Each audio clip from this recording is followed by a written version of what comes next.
आज का ये एपिसोड शुरू करने से पहले एक छोटी सी बात। क्या आप भी अपना पॉडकास्ट बनाने की सोच रहे हैं? तो एंकर ट्राई कीजिए। ये पॉडकास्ट बनाने का सबसे आसान तरीका है।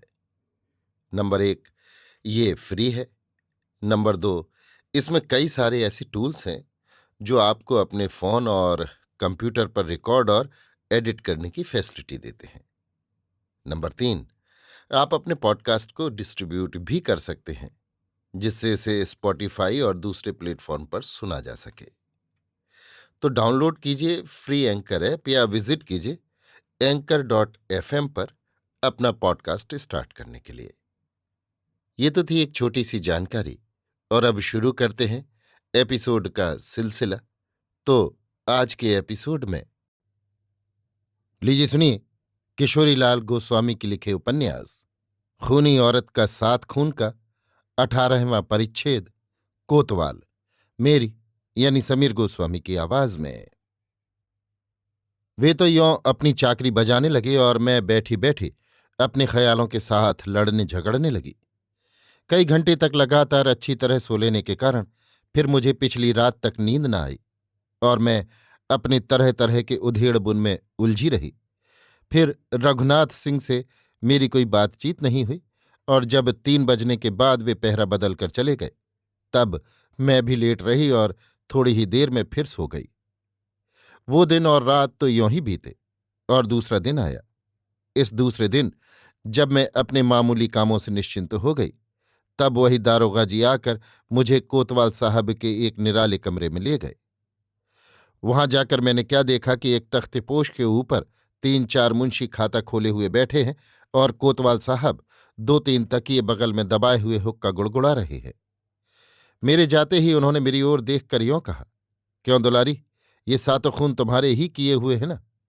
मैंने यों कहा, नहीं साहब, इन खूनों के बारे में जो कुछ सच्ची बात थी वो मैं अंग्रेज अफसर के सामने लिखा चुकी हूं, और उसे आप ही लिख भी चुके हैं। मेरी बात सुनकर वे फिर यों कहने लगे, सुनो दुलारी, मैं तुम्हारी बेहतरी के लिए तुमसे ये कहता हूं कि अगर तुम इन सातों खूनों का करना कबूल कर लोगी तो मैं तुम्हें मजिस्ट्रेट से कह सुनकर छुड़वा दूंगा, मगर जो तुम यों हीला हवाला करोगी तो इन सातों खूनों का सारा इल्जाम तुम्हारे ही सिर मढ़ा जाएगा और तुम खून करने के जुर्म में फांसी पर लटकाई जाओगी। इस पर मैंने यों कहा, तो क्या आप मुझसे झूठ कहवाया चाहते हैं? वे बोले, नहीं, झूठ तो तुम पहले ही कह चुकी हो, इसलिए अब सच कहो और अपने कसूर को सीधी तरह कबूल कर लो। मैं बोली, नहीं साहब, मैंने अपने बयान में जो कुछ लिखवाया है वही सही है, बस उसके अलावे और मैं कुछ भी कहना नहीं चाहती। वे बोले, मैं देखता हूं कि तुम सीधी तरह राह पर आने वाली नहीं हो। सुनो भी दुलारी, अगर तुम सीधी तरह इन सातों खूनों के करने की बात कबूल न करोगी तो मैं तुम्हें बड़ी बड़ी तकलीफें दूंगा और तुम्हारी सारी मक्कारी भुला दूंगा। इसलिए अब तुम्हारी इसी में बेहतरी है कि तुम मेरे कहने को मानो और भली लड़की की तरह अपने कसूर को कबूल कर लो। मैं बोली, कोतवाल साहब, आप मेरे पिता की उम्र से भी बड़े हैं और मैं समझती हूं कि आपको भी बाल बच्चे होंगे, इसलिए मेरी हाथ जोड़कर आपसे बारंबार यही विनती है कि आप अपनी सफ़ेद दाढ़ी और मेरी विपत्ति का ख्याल करके जरा अपने खुदा से डरें और मुझ आफत की मारी पर नाहक मनमाना जुल्म न करें। ये बात शायद आप जरूर समझते होंगे कि जहां आपके बाप दादे और परदादे गए वहीं एक दिन आपको भी जरूर ही जाना पड़ेगा। फिर 4 दिन की जिंदगी में आप अपनी बेटी के समान मुझ दईमारी को इस तरह क्यों पीसना चाहते हैं? क्या आपका यही धर्म है? और क्या न्यायवती सरकार ने इसीलिए आपको इस पद पर बैठाया है कि आप मुझसे एक अदनी और अनाथ लड़की पर यों मनमाना जुल्म करें? इसलिए आप कृपा कर अपने अत्याचार की मात्रा को अब अधिक न बढ़ाइए और मुझे हाकिम के आगे पेश कर दीजिए। फिर जो मेरे कर्म में बदा होगा वही अदा होगा। मेरी ऐसी विनती सुनकर वे मारी क्रोध के इस कदर उबल उठे कि मैं एकदम घबरा गई और मन ही मन भगवती का स्मरण करने लगी। उन्होंने लाल लाल आंखों से मेरी ओर घूर कर मेरी बगल में खड़े हुए उन्हीं दरोगा जी से यों कहा, दरोगा जी, ये बड़ी बदमाश औरत है, इसलिए एक सादे कागज पर इसके हाथ के अंगूठे का निशान ले लो और इस शैतान की बच्ची को उसी कोठरी में बंद कराओ। बस इतना सुनते ही दरोगा जी ने मेरे अंगूठे में स्याही लगाकर बरजोरी उसकी छाप एक कोरे कागज पर ले ली और मुझे अपने साथ चलने का इशारा किया। उस इशारे को समझकर जब मैं चलने लगी, तब न्यायमूर्ति कोतवाल साहब ने दरोगा जी से यों कहा कि देखना दरोगा जी, इस पाजी औरत को कोई शख्स कुछ भी खाने पीने की चीजें न देने पावे। बस जहां ये 2-4 रोज भूखी रखी गई कि एकदम सीधी हो जाएगी, और तब जो कुछ इससे कहा जाएगा बिला उज्र उसे मान लेगी। इस पर बहुत अच्छा कहकर दरोगा जी मुझे उसी कोठरी में लाकर बंद कर गए और जाती बार मेरे पहरेदार से एक अपना भी ये हुक्म देते गए कि देखना लक्ष्मण दुबे, ये औरत जरा भी सोने न पावे, क्योंकि अगर ये सोने न पावेगी तो झक मारकर कोतवाल साहब के हुक्म बामुजिब अपना बयान लिखावेगी। यों कहकर दारोगा जी चले गए और उनके जाने पर इस कांस्टेबल लक्ष्मण दुबे ने मेरी ओर घूर कर यों कहा, क्यों तुमने दरोगा जी का हुक्म सुना ना? इसलिए खबरदार सोना मत, नहीं तो बाहर से मैं तुम्हारे ऊपर ठंडा पानी गिरूंगा। इस पर मैंने यों कहा, अच्छा भैया, जब मैं सो जाऊं तब तुम जरूर मुझ पर पानी डालना। यों कहकर मैं चुप हो गई और ओढ़ वेड़ कर अपनी जगह पर बैठी हुई अपने भाग्य चक्र को सराहने लगी। वो कांस्टेबल ठहर ठहर कर बार बार मुझे टोकता, पर जब मेरा जवाब सुन लेता तब कंधे पर बंदूक धरे हुए फिर टहलने लगता। यों ही जब 3 बजे उसकी जगह पर दूसरा पहरेदार आया तो वो भी मुझे जागती रहने के लिए बार बार कहने लगा। मैं भी उससे हर बार यही कहती गई कि नहीं भाई, मैं सोती नहीं हूं, बल्कि तुम्हारे सामने ही बैठी हुई हूं। इस तरह रात के 9 बजे के बाद रघुनाथ सिंह मेरे पहरे पर तैनात हुए और थोड़ी देर तक इधर उधर घूम फिर और देखभाल कर बहुत ही धीरे से उन्होंने मुझसे यों कहा, दुलारी, आज जो कुछ हुआ है वो सब मुझे मालूम है।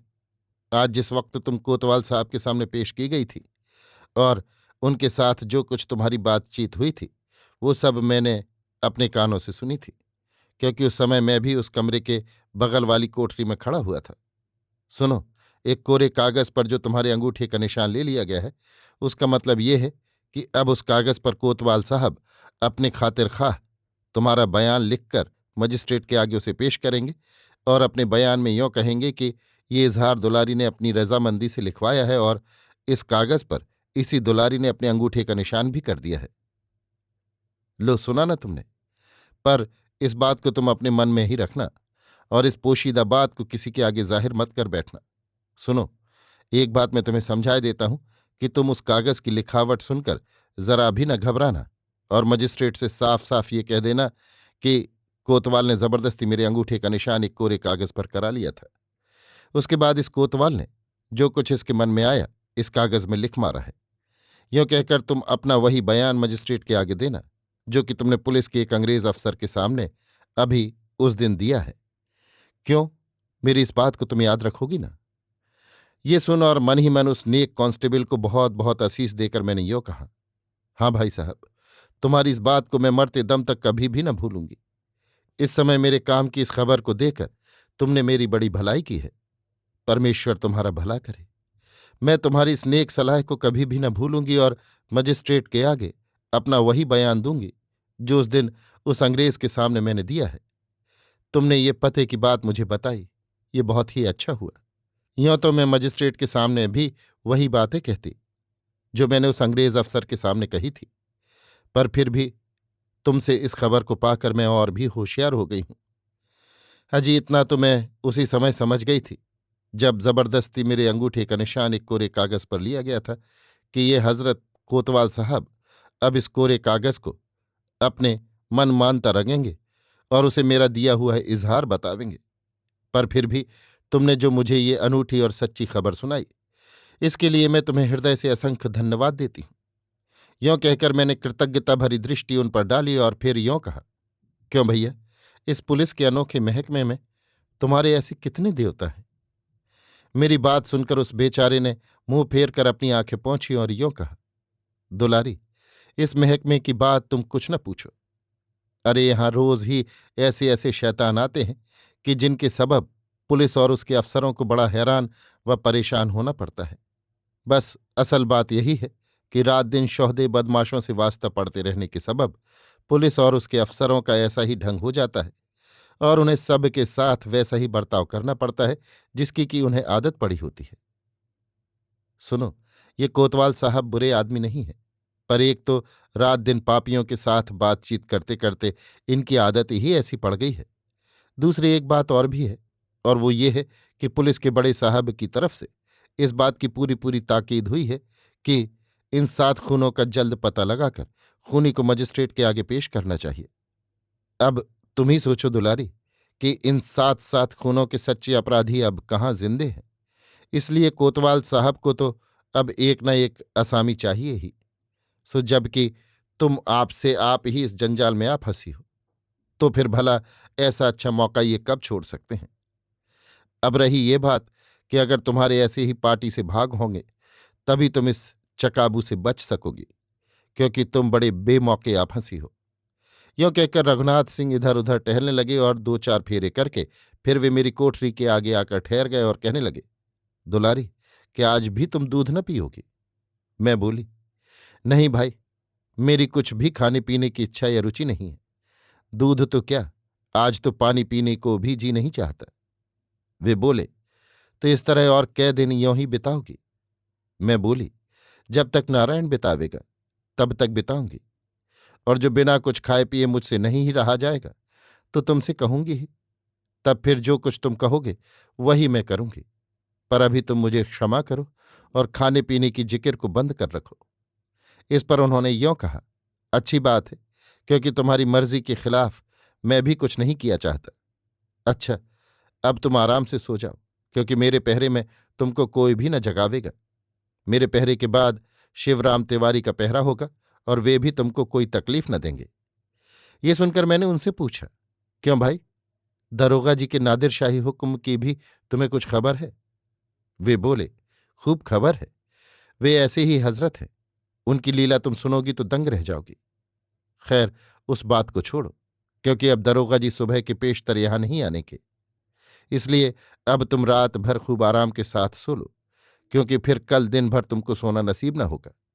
इसकी वजह यह है कि दिन को दूसरे कांस्टेबलों का पहरा होगा। हाँ, कल रात को भी ईश्वर ने चाहा तो मेरा और शिवराम तिवारी का ही फिर पहरा होगा। यदि ऐसा न हो सका और कल रात को अगर किसी दूसरे कांस्टेबल का पहरा हुआ तो शायद तुम्हें फिर सोना नसीब न होगा। इसलिए अब बेफिक्री के साथ तुम सोवो। ये सुन और उन्हें बार बार आशीष देकर मैं लेट गई, और नींद महारानी ने थोड़ी ही देर में मुझे अपनी मुलायम गोद में सुला लिया। सारी रात में सुख से सोती रही, और उस रात को मुझे कोई भी सपने वपने नहीं दिखलाई दिए। इसकी वजह यह है कि जब रात को खूब गहरी नींद आती है तब सपने नहीं दिखाई देते। अस्तु सारी रात तो मैं बेखबर पड़ी हुई सोया की, पर सवेरे मुझे ऐसा जान पड़ा कि मानो कोई छड़ी से मेरे पैरों में धीरे धीरे ठोकरें दे रहा हो।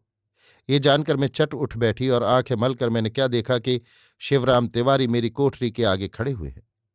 मैं ये देखकर कुछ कहना ही चाहती थी कि उन्होंने अपनी नाक पर उंगली रखकर मुझे चुप रहने का इशारा किया, और बहुत ही धीरे धीरे यों कहा, अब सब खुमारी दूर करके होशियार हो जाओ, क्योंकि दरोगा जी कोतवाली में आ गए हैं। ये सुनकर मैंने अपनी आंखें खूब मल डाली और धीरे धीरे नींद की खुमारी दूर की। फिर जब शिवराम तिवारी मेरी कोठरी के आगे आकर ठहरे तब मैंने उनसे ये पूछा, कै बजने का समय है? वे बोले, अब 8 बजने वाले हैं। क्यों, रात भर तो तुम मजे में सोई थी ना? मैं बोली, हाँ भाई, तुम लोगों की दया से रात को मैं बड़ी गहरी नींद में सुख से सोई थी। अब मेरा जी खूब हल्का हो गया है, इसलिए आज आधी रात तक मैं मजे में जाग सकूंगी। वे बोले, अच्छी बात है, और फिर आधी रात तक जागने की जरूरत ही क्या है, क्योंकि दरोगा जी रात को 8 बजते बजते यहां से एक रंडी के यहां चले जाते हैं, और वहीं शराब कबाब में सारी रात डूबे रहते हैं। बस सुबह को वे यहां आते हैं और सारे दिन तूफान मचाया करते हैं।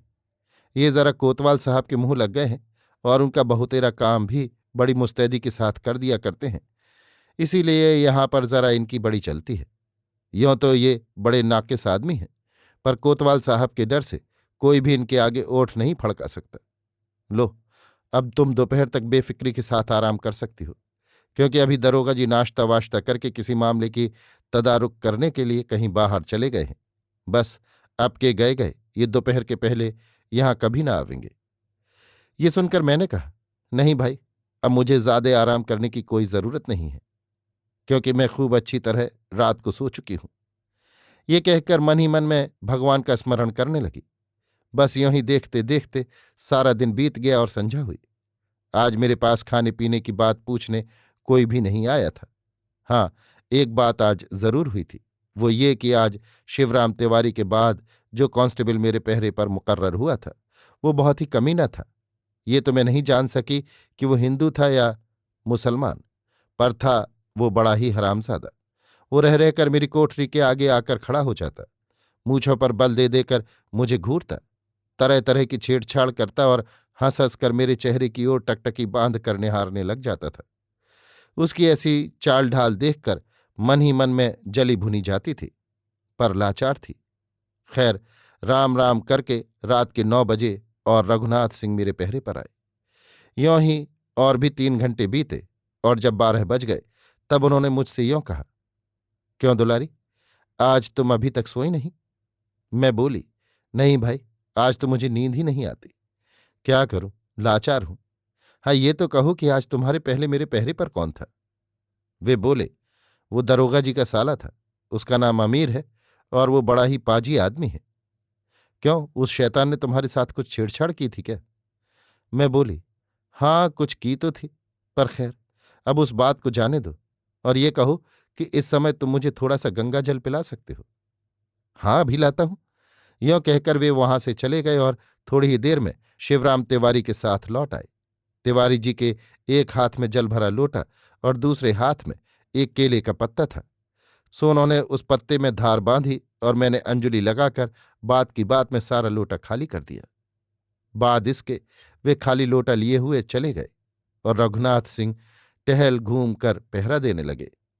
मैं भी थोड़ी देर तक बैठी हुई तरह तरह के सोच विचार करती रही। इसके बाद लेट गई और 2 ही 4 करवटों के बाद नींद ने मुझे धर दबाया।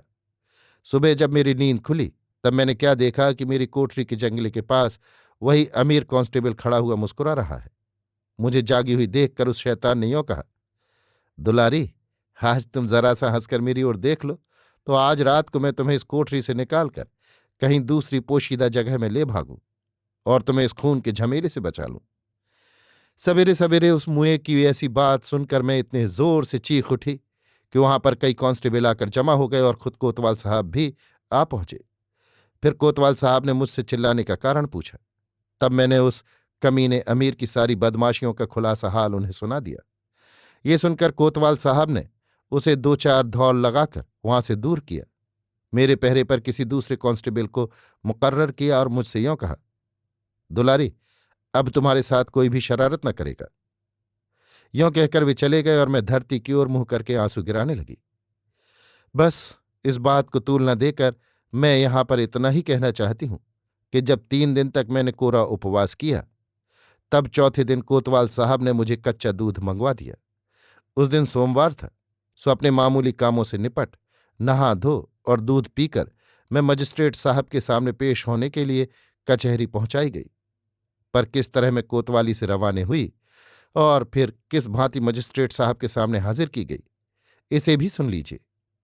मैंने अपने पहरेदारों के मुंह यों सुन रखा था कि मुझे पैरों में बेड़ी और हाथों में हथकड़ी पहनकर कोतवाली से कचहरी तक पांव प्यादे जाना पड़ेगा। ये सुनकर एक बेर तो मैं मारे लज्जा की मुर्दासी हो गई थी, पर फिर मैंने मन ही मन खूब सोच विचार कर अपने जी को इस तरह ढांढस दिया कि अरे मन, जबकि मैं खून के अपराध में पकड़ी जाकर हाकिम के सामने पेश की जाती हूं, तब फिर मुझे लज्जा किस बात की है? अरे, शमशान में भी कभी लज्जा रह सकती है? अस्तु, यही सब 3 5 सोचकर मैं मन मार बैठी थी, पर अंत में ये सब कुछ भी न हुआ और परमेश्वर ने मेरी उतनी दुर्दशा नहीं होने दी। तो फिर क्या हुआ, सुनिए, कहती हूं। 9 बजते बजते मैं सब कामों से निश्चिंत हो गई। तब कोतवाल साहब ने मुझे उस सांसद घर से निकाला और मेरे दोनों हाथों को मिलाकर हथकड़ी भर दी। इसके बाद वे मुझे अपने साथ ले चले। मैं सिर नीचा किए हुई उनके साथ चली और कोतवाली के फाटक से बाहर निकलकर एक किराए की पाल की गाड़ी पर सवार कराई गई। सामने की गद्दी पर कोतवाल साहब बैठ गए और उनके सामने वाली बैठक पर उनका इशारा पाकर मैं बैठ गई। बाहर पीछे की तरफ 2 कांस्टेबल खड़े हो गए और एक तीसरा कोचवान के बगल में जा बैठा।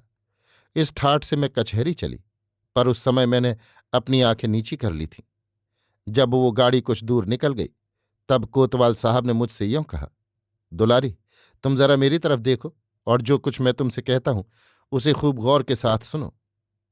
ये सुनकर मैंने कहा, सुनिए साहब, आपकी तरफ देखने की मैं कोई जरूरत नहीं समझती, इसलिए आपको जो कुछ कहना हो उसे आप कह डालिए, क्योंकि मेरे कान आपकी बातें मजे में सुन सकते हैं। ये सुनकर उन्होंने जरा कुढ़ कर यूं कहा, आह, तुमने मेरे कहने का दूसरा मतलब समझा, लेकिन मेरा वो मकसद हरगिज नहीं था, क्योंकि तुम्हारे बराबर की तो मेरी कई लड़कियां हैं। मगर खैर, अब तुमसे मुझे सिर्फ इतना ही कहना है कि जिस कागज पर मैंने तुम्हारे अंगूठे का निशान करा लिया था उस पर इस खून के बारे में कुछ लिखा गया है। वो कागज आज मैं मजिस्ट्रेट के आगे पेश करूंगा। बस तुमसे मुझे अब इतना ही कहना है कि उस कागज में जो कुछ लिखा गया है उसे तुम मंजूर कर लेना और मजिस्ट्रेट से रहम करने के लिए अर्ज करना। वो हाकिम बड़ा रहमदिल है, इसलिए मैं कोशिश और सिफारिश करके तुम्हें बेलाग बचा लूंगा। लेकिन जो तुमने मेरे कहने के बामुजिब अपने कसूर को कबूल न किया तो फिर मैं तुम्हारे छुड़ाने के लिए जरा भी कोशिश न करूंगा, क्योंकि बगैर मेरी सिफारिश और कोशिश के तुम्हारा छुटकारा पाना एकदम गैर मुमकिन है। अरे, कोतवाल साहब की ऐसी विलक्षण बातें सुनकर मैं मन ही मन हंसी और यों कहने लगी, हाँ, आपने जो कुछ कहा वो बिल्कुल ठीक है, पर जो मैं अब अपने को छुड़ाया ना चाहूं तो क्या करूं? वे बोले, तुम्हारी इस बात का क्या मतलब है? मैं बोली, सुनिए कोतवाल साहब, मैं एक भले घराने की लड़की हूं, इसलिए जब मैं खून के कसूर में गिरफ्तार होकर इस तरह हथकड़ी पहने हुई मजिस्ट्रेट के सामने पेश की जाती हूं तो फिर इस आफत से छूटने पर मुझ कुमारी कन्या को मेरे जात वाले भला कब ग्रहण करेंगे? मेरे माँ बाप तो हैं नहीं कि वे मुझे हर तरह से लेने और अपनाने के लिए तैयार हो जाएंगे।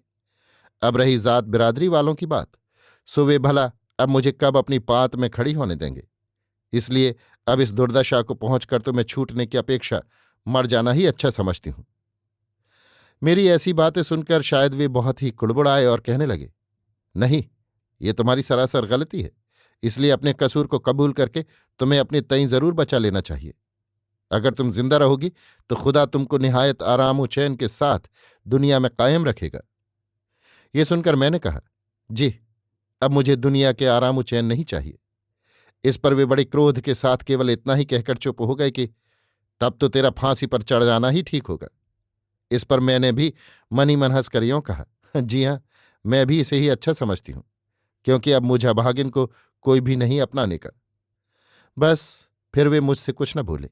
यों ही जब गाड़ी कचहरी पर पहुंचकर ठहर गई तब मैंने आंख उठाकर क्या देखा कि उंगलियों के साथ हजारों आदमियों की निगाहें मेरी ओर उठ रही हैं। ये तमाशा देखकर मारे लाज के मैंने अपनी आंखें नीची कर लीं और मन ही मन भगवती को पुकारना प्रारंभ किया। सो गाड़ी के ठहरने पर पहले तो वे तीनों कांस्टेबल नीचे उतरकर दरवाजे के आगे आ खड़े हुए। इसके बाद खुद दरवाजा खोलकर कोतवाल साहब उतरे। सबके पीछे में उतारी गई और वहां से चलकर एक जंगलेदार बड़ी कोठरी में बंद की गई। तो ये क्यों किया गया? इसलिए कि मजिस्ट्रेट साहब के आने में तब भी कुछ देर थी। सो जब तक कैदी उनके सामने पेश न कर दिए जाते तब तक किसी कोठरी में रखे जाते थे। इसी नियम के अनुसार मैं भी उसी कोठरी में बंद की गई। उस कोठरी में सिवाय खाली जमीन के और कुछ भी बैठने के लिए न था, इसलिए लाचार मैं भी उसी ठंडी धरती में बैठ गई और अपने राम को याद करने लगी। हाय रे दुर्भाग्य, तेरी महिमा का पार कोई भी नहीं पा सकता। ठीक उसी समय बाहर से कोई गोसाई तुलसीदास का ये भजन गा उठा कि करम गति टारे ना ही टरे। वो भजन मुझे पूरा स्मरण था, इसलिए मैं ध्यान से सुनने और मन ही मन उसे दोहराने तेहराने लग गई थी। अभी आप सुन रहे थे किशोरीलाल गोस्वामी के लिखे उपन्यास खूनी औरत का सात खून का 18वां परिच्छेद, कोतवाल, मेरी यानी समीर गोस्वामी की आवाज में।